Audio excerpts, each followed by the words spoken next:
दोस्तों नमस्कार, आप सभी का स्वागत है। जैसा कि आप सभी को पता है यूपीएससी का रिजल्ट आ चुका है और लगातार हम टॉपर्स से बात कर रहे हैं और हमारे साथ हैं रवि राज जी, जिनकी रैंक आई है 20 हिंदी मीडियम से हैं और लगातार ये सफलता इनकी दूसरी बार है यूपीएससी में। तो ये जो इतना सुधार हुआ है रैंक में, इसके बारे में भी जानें। जो हिंदी मीडियम में जो लगातार ऐसी रहती हैं कि 100 रैंक लाना, उसके बीच में लाना बड़ा मुश्किल होता है, लेकिन 20 रैंक लाना कहीं ना कहीं सभी के लिए मोटिवेशन है, जितने भी एस्पिरेंट हैं। तो बहुत बहुत आपके लिए बधाइयाँ रवि जी। धन्यवाद। और कैसा रहा फील जो आपने दूसरी बार ये यूपीएससी का सफलता पाई है, कैसा लगा आपको? बिल्कुल सही लगा। पिछले बार मेरे आईआरएस मिला था, जी जी। इस बार डैम श्योर आईएएस मिलेगा। तो कहीं ना कहीं जो शुरू करते हैं जिस सपने के साथ, उसको पूरा होते हुए नज़दीक से देखना तो अच्छा लगता ही है। अच्छा, क्या रणनीति बनाई थी आपने? इसमें क्या सुधार किया? पिछली बार आपको क्या कमी लगी थी कि रैंक उतनी नहीं आ पाई कि आईएएस मिला आपको? जो मैंने सुधार किया, जो मेरे कुछ पेपर्स कमज़ोर मुझे प्रतीत हुए, मैंने उसका एनालिसिस किया कि क्यों कमज़ोर रहे हैं, क्या किया जा सकता है। तो उस पे विचार करके मैंने उसमें सुधार करने की कोशिश की। और एक और काम जो मैंने किया कि अपने हर आंसर के हर पॉइंट को या अधिकांश पॉइंट को एग्जाम्पल्स के साथ सब्सटेंशिएट करने की कोशिश की। तो कहीं ना कहीं ये कंसेप्ट और फैक्ट का एक सही संतुलन उसमें देखने को मिला और मुझे लगता है ये एग्जामिनर के लिए काफ़ी अच्छा रहा होगा। अच्छा, प्री निकालना काफ़ी चैलेंजिंग है और हिंदी माध्यम से बहुत सारे छात्रों के लिए सीसेट में प्रॉब्लम हो जाती है या जीएस में हो जाती है, तो मेंस तक जा ही नहीं पाते। तो आपने क्या इसके लिए रणनीति बनाई थी शुरुआत में और क्या करना चाहिए? सी सैट को लेकर के जो चुनौती होती है, मेरी रणनीति तो बेसिकली ये रही कि मैंने मैथ्स और रीजनिंग पे ज़्यादा ध्यान दिया। बट मुझे लगता है जिनका मैथ्स रीजनिंग बहुत सही नहीं है, बहुत मजबूत पक्ष नहीं है, तो ऐसे केस में वो कॉम्प्रिहेंसन पे विशेष ध्यान तो दे, but at the same time maths और रीजनिंग पर भी पर्याप्त ध्यान दे।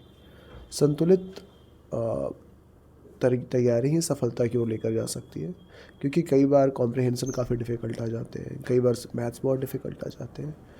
तो आप प्रिडिक्ट नहीं कर सकते हो कि किस साल किस तरह के क्वेश्चन पूछे जाएंगे। तो बेहतर होगा कि आप मैथ्स रीजनिंग और कॉम्प्रिहेंशन तीनों पे बराबर ध्यान दो।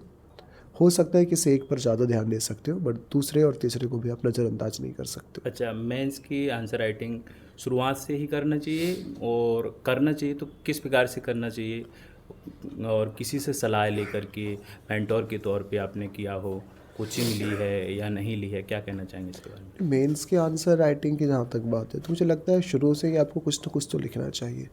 वो आंसर हो, ऐसे हो, आर्टिकल हो या कुछ भी हो। जी। और बिल्कुल ज़रूरी नहीं आप यूपीएससी के क्वेश्चन को लिखो, हम्म। नॉर्मल एनसीईआरटी के क्वेश्चंस को भी लिख सकते हो। अच्छा। तो शुरू तो कम से कम कर ही देना चाहिए। अच्छा, ऐसे और एथिक्स के लिए सर का किस प्रकार से योगदान रहा है, रियासत सर का? इनफैक्ट मेरे पिछले बार मैथ्स, एथिक्स और ऐसे में मार्क्स ठीक रहे थे, पर इम्प्रूव किया जा सकता था।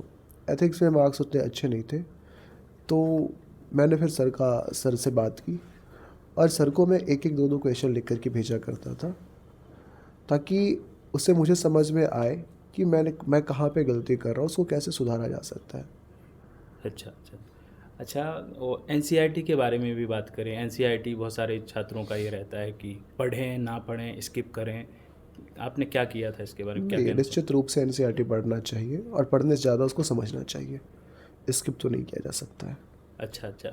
जब मॉक इंटरव्यू की बात आती है तो बताया जा रहा है कि आपने रियासत अली सर की जो मेंटरशिप है यहाँ से भी कुछ हेल्प ली है, तो कैसा क्या सुधार हुआ और क्या क्या बताया गया है यहाँ से? इनफैक्ट इंटरव्यू में मैं सहज था जी और मैंने सर के पास भी एक मॉक इंटरव्यू दिया था। जी जी। तो इंटरव्यू में मैं काफ़ी सहज रहा था। अच्छा अच्छा अच्छा। अच्छा, जितने भी छात्र देख रहे हैं आपको, शुरुआत करना चाहते हैं यूपीएससी की, तो कौन कौन सी ऐसी कठिनाइयाँ भी आती हैं, चुनौतियाँ आती हैं जो हमें उसको मैनेज करना चाहिए, मोटिवेशन कैसे लाएं, क्या कहना चाहेंगे इसके बारे में? चुनौतियों की बात करें तो सबसे पहले तो ये बहुत लंबी जर्नी होती है। तो हमारी सोच बिल्कुल स्पष्ट होनी चाहिए कि ये 2 ढाई 3 साल लग सकता है। और इतनी लंबी जर्नी में निश्चित रूप से कई बार निराशाएं हाथ लगती है। तो उस निराशा से उभरने का भी तरीका हमें पता होना चाहिए। दूसरी बात है कि आंसर राइटिंग बड़ी चुनौती होती है, तो जैसा मैंने पहले बोला कि शुरू से ही कुछ ना कुछ लिखना चाहिए ताकि हमें आंसर लिखने की शुरुआत पता चल जाए।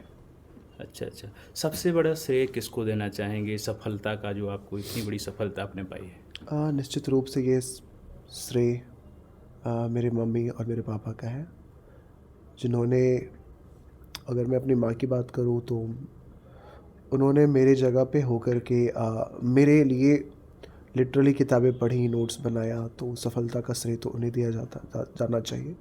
एट द सेम टाइम जिस तरह से मेरे पापा मुझे हर एक स्थिति में, हर एक परिस्थिति में सपोर्ट करते रहे, मोटिवेट करते रहे, तो ये सफलता मुझे लगता है मेरी नहीं बल्कि मेरे पेरेंट्स की सफलता है। अच्छा, एक लास्ट सवाल है सर, ऑप्शनल के लिए कैसे तैयार किया, क्या ऑप्शनल था आपका? मेरा ऑप्शनल हिस्ट्री था, हम्म, और हिस्ट्री को मैंने जो भी मेरे पास स्टडी मटेरियल्स थे जी। कोचिंग क्लासेस के, मैंने वहाँ से उसको फॉलो किया, और मैंने बहुत कॉम्प्लिकेट करने की चीज़ों की कोशिश नहीं की। मैंने चीज़ों को सिंप्लीफाइड करके रखा और उसको यूज़ किया। जी जी।